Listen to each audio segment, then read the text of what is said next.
नमस्कार दोस्तों, हमारे YouTube चैनल श्री कृष्णा ई-मित्र में आपका स्वागत है। कल हमने बात की थी कि ई-मित्र पे जो OBC SC ST EWS के फॉर्म कहां से डाउनलोड करें, तथा आज हम बात करेंगे उन फॉर्मों को ऑफलाइन कैसे भरा जाता है। तो चलिए हम देखते हैं OBC का ऑफलाइन फॉर्म कैसे भरते हैं। दोस्तों, आज अपन ऑफलाइन OBC का फॉर्म न्यू वाला कैसे प्रमाण पत्र का फॉर्म कैसे भरते हैं इसके बारे में जानकारी प्राप्त करेंगे। तो यह है OBC का न्यू फॉर्म जिसे हम प्रमाण पत्र बना सकते हो। OBC का ये ऑफलाइन फॉर्म है। इसके अंदर सबसे पहले आवेदक के परिवार की जन आधार कार्ड संख्या भरनी है, जो 10 डिजिट की होती है, वो यहाँ पर लिख देनी है। फिर आवेदक का पूरा नाम भरना है, फिर जन्म तिथि भरनी है, निवास का पूर्ण पता में वर्तमान पता है तो वर्तमान पता तो सभी का रहता है तो वो भरना है, स्थायी पता वो भी भर देना है, दोनों सेम है तो सेम भर देना। फिर है क्या आपका परिवार राजस्थान के मूल निवासी है। अगर आपका परिवार राजस्थान के मूल निवासी है तो वहाँ पे टिक करना है, नहीं है तो नहीं पे टिक करना है। जैसे सभी के हाँ ही पे टिक होगा क्योंकि यह फॉर्म राजस्थान के लिए ही है। फिर धर्म हिंदू है, मुस्लिम है, क्या है वो धर्म। फिर जाति कौन सी है आपकी वो लिख देनी है, उपजाति क्या है वो लिख देनी है, उपजाति का वर्ग कौन सा है वो लिख देना है। आवेदन केंद्र अन्य पिछड़ा वर्ग के लिए राज्य या अन्य पिछड़ा वर्ग के लिए किया जा रहा है, केंद्र के लिए किया जा रहा है या राज्य के लिए। आप केंद्र के लिए फॉर्म भर रहे हो या राज्य के लिए, इसके लिए टिक कर देना। जैसे आप स्टेट का बनाना चाहते हो तो राज्य पे टिक करना है, केंद्र का बनाते हो तो केंद्र पे टिक करना है। फिर जाति क्रमांक, जाति का आपकी जो जाति उसकी आपको क्रमांक याद है तो आप क्रमांक भर देना है आपको।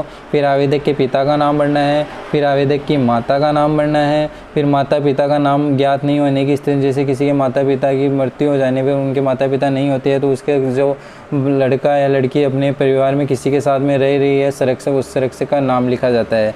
फिर आवेदक के पति का नाम, अगर आप किसी लड़की का मूल निवास ये जाति प्रमाण पत्र बनवा रहे हो, वो विवाहित है तो उसके पति का नाम आ जाएगा यहाँ पर। आवेदक का मोबाइल नंबर लिखना है।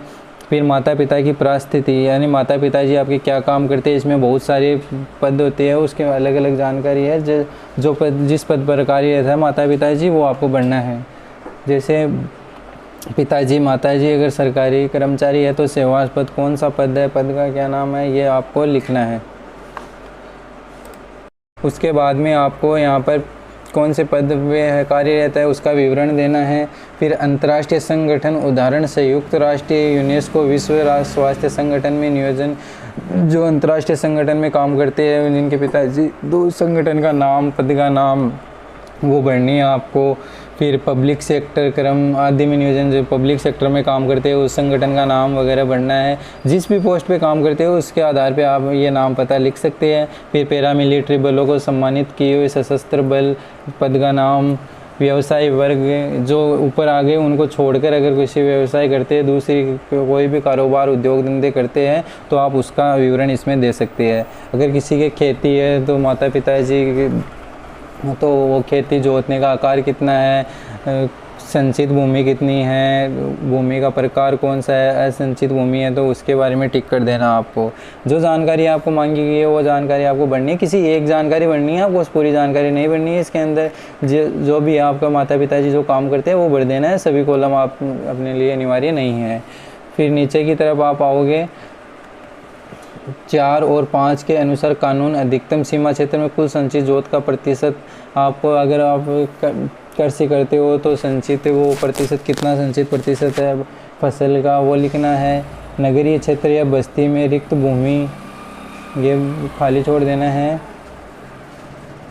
अन्य कोई श्रेणियाँ हो जिसमें काम करते हो आप तो अन्य श्रेणियाँ आप कर सकते हो। फिर यहाँ पर अभिभावक के सिग्नेचर आ जाएंगे। सिग्नेचर आने के बाद में अभ्यर्थी के सिग्नेचर यहाँ पर करने हैं। अभ्यर्थी के सिग्नेचर के बाद में यहाँ पर दिनांक लिखनी है, जिस तारीख को आप फॉर्म भर रहे हो, सिग्नेचर वगैरह करवा रहे हो। स्थान कौन सा स्थान है वो भरना है। फिर फॉर्म में जो जो डॉक्यूमेंट्स चाहिए वो इसमें दिया हुआ है। जैसे आवेदक की नवीनतम फ़ोटो जिसे आवेदन पत्र पर दिए गए स्थान पर चिपका दे। स्टेपलर पहले की तरह स्टेपलर नहीं करनी है, फ़ोटो को चिपकानी है। फिर स्वयं या पिता की जाति के साक्ष्य तो प्रमाण पत्र जैसे राजस्व रिकॉर्ड या भूमि की जमाबंदी एवं आवश्यक हो तो नगरपालिका विकास प्राधिकरण, नगर विकास न्याय, ग्राम पंचायत द्वारा जारी भूखंड के पट्टे जिसमें जाति अंकित हो की प्रमाणित प्रति यदि ऑनलाइन नहीं हो तो यहाँ पर राजस्व रिकॉर्ड ही सर्वप्रथम मान्य किया जाता है। अगर वो नहीं हो तो फिर उसके बाद में आप डॉक्यूमेंट्स लगा सकते हो। आय प्रमाण पत्र, आयकर रिटर्न संबंधी दस्तावेज प्रति यदि ऑनलाइन दस्तावेज नहीं हो तो आवेदन पत्र में दिए गए शपथ पत्र को उत्तरदायी व्यक्ति से सत्यापित करवाना है अपने को।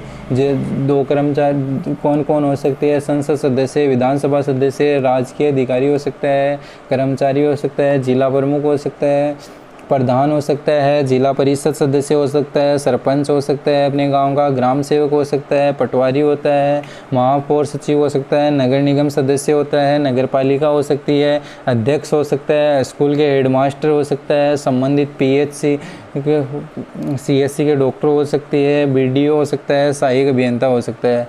पुराने जाति प्रमाण पत्र की प्रति यदि ऑनलाइन नहीं हो तो ये आपको लगानी है। ये दो गवाह के सिग्नेचर जो अभी आपको बताए गए थे, इनमें किसी भी दो राजपत्र अधिकारी के सिग्नेचर आप करवा सकते हो। फिर नीचे है हल्का पटवा जांच रिपोर्ट। ये उन्हीं व्यक्तियों को करवानी है जिनके पास में ज़मीन के दस्तावेज नहीं हो, जैसे कोई भी जमाबंदी नहीं हो या उसके रजिस्ट्री नोटरी कुछ भी नहीं हो, तो आपको पटवारी के सिग्नेचर करवानी है, वरना आपको पटवारी के सिग्नेचर नहीं कराए। जैसे यहाँ पर नोट लिखा हुआ है, जाति की पुष्टि है तो प्रथमतया राजस्व रिकॉर्ड या भूमि जमाबंदी या अन्य दस्तावेज ऑनलाइन उपलब्ध नहीं होने की स्थिति में हल्का पटवार जांच रिपोर्ट करवाई, वरना पटवारी रिपोर्ट की आपको आवश्यकता नहीं है। फिर शपथ पत्र आता है। ये नाबालिग और बालिग दो प्रकार से है, जिसमें जो व्यक्ति नाबालिग हो वो अपने पिताजी के नाम से ये शपथ पत्र भर सकता है, फिर यहाँ पर पिताजी के सिग्नेचर हो जाएंगे।